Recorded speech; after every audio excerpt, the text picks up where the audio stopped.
You just got the thing you wanted.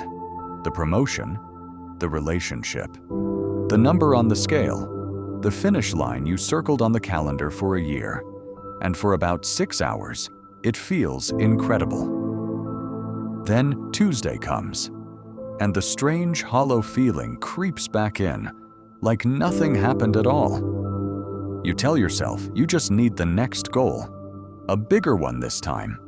That will be the one that finally fills the hole. But the real answer is far stranger, and a 19th century German philosopher who died alone and unpublished figured it out before modern psychology had the tools to prove him right. His name was Friedrich Nietzsche, and in 1882, he wrote a sentence that terrified an entire continent. God is dead. He wasn't making a scientific claim. He wasn't celebrating. He was describing a crime scene, and the body was the shared belief system that had told Europeans for over 1,000 years exactly why they existed and what happened after they didn't. For centuries, meaning had been handed to people like a script. Suffer now, get rewarded later. Follow the rules, and the universe balances the ledger. Nietzsche watched that script get torn up by science, by industry, by a modernizing world that no longer needed the old story to explain the weather, or the harvest, or death. And he asked a question most people were too afraid to ask. If there's no script, what fills the silence? His answer became one of the most misunderstood ideas in the history of thought, and almost none of it means what people assume. Start with the will to power. Most people hear that phrase and picture domination, conquest, someone stepping on someone else to get ahead. That is not what Nietzsche meant. The will to power, in his framework, is not the desire to control others. It is the drive inside every living thing to grow, to overcome resistance, to expand its own capability. A tree pushing through concrete has it. A child learning to walk despite falling 40 times has it. You, at the gym, adding 5 more pounds to the bar you can barely lift, have it. Nietzsche believed this drive was more fundamental to life than the desire for pleasure or even the desire to survive. Growth first, comfort second. Which is why achievement alone was never going to satisfy you.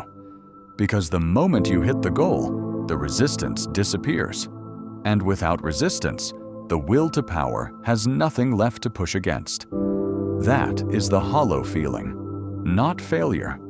The opposite of failure.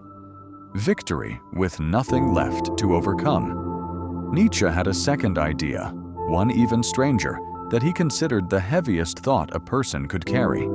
He called it eternal recurrence.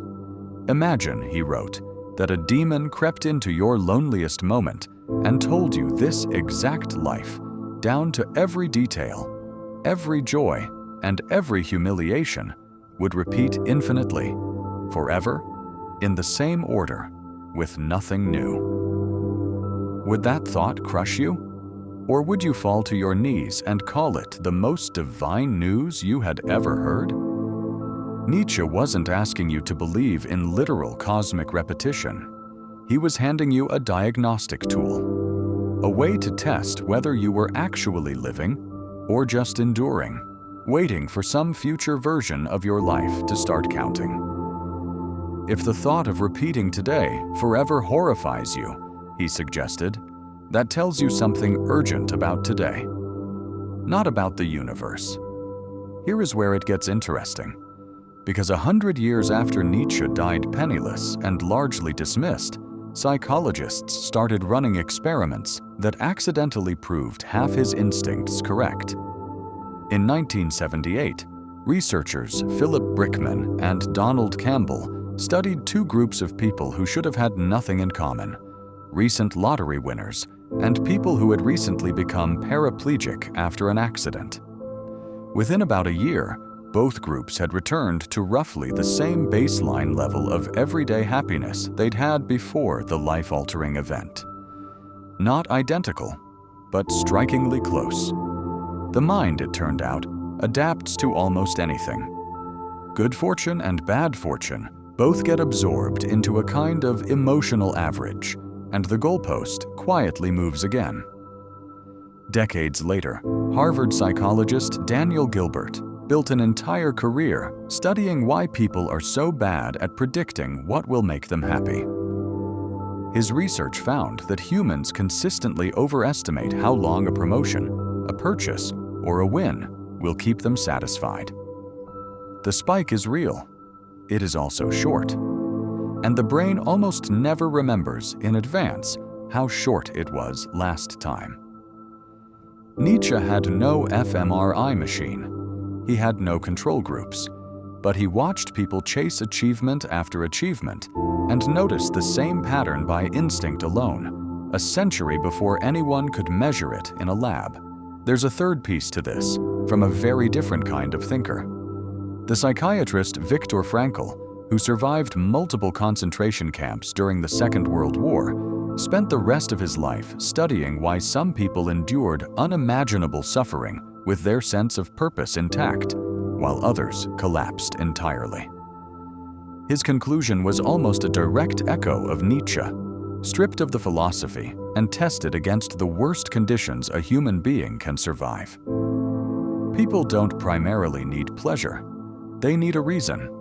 Give someone a strong enough reason, Frankl found, and they can bear almost any what. Take the reason away, and even comfort starts to rot. Put these together, and something clicks into place. The promotion was never going to satisfy you, because satisfaction was never the target. The target was growth, resistance, a reason to keep pushing. The moment resistance disappeared, so did the point. This is why you feel more alive during the hard climb than at the summit. Why the training for the marathon often means more than the medal.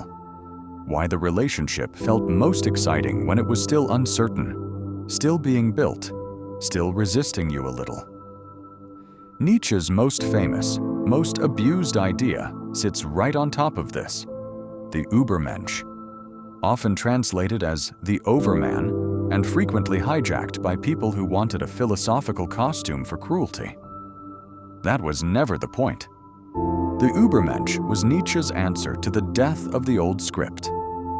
If no external authority is coming to hand you meaning, you become the one who creates your own values instead of inheriting them. Not someone who dominates others, someone who stops outsourcing the question of why they're alive.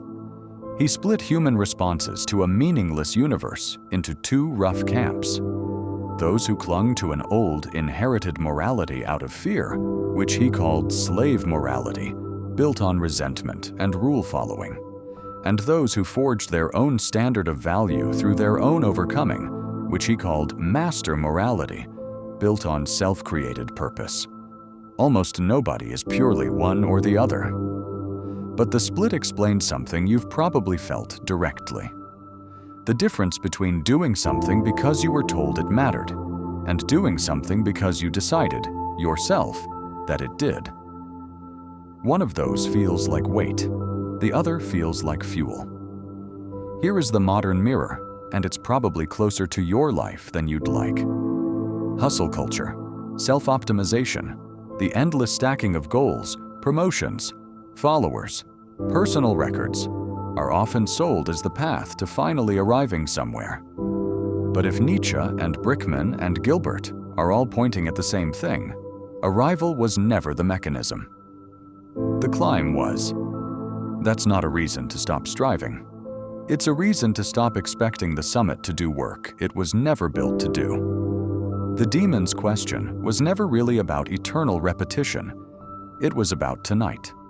About whether the life you're building right now is one you'd want on a loop, or one you're only enduring until some future version of you finally gets to start. You just got the thing you wanted. And maybe, for the first time, you understand why it was never supposed to be the ending.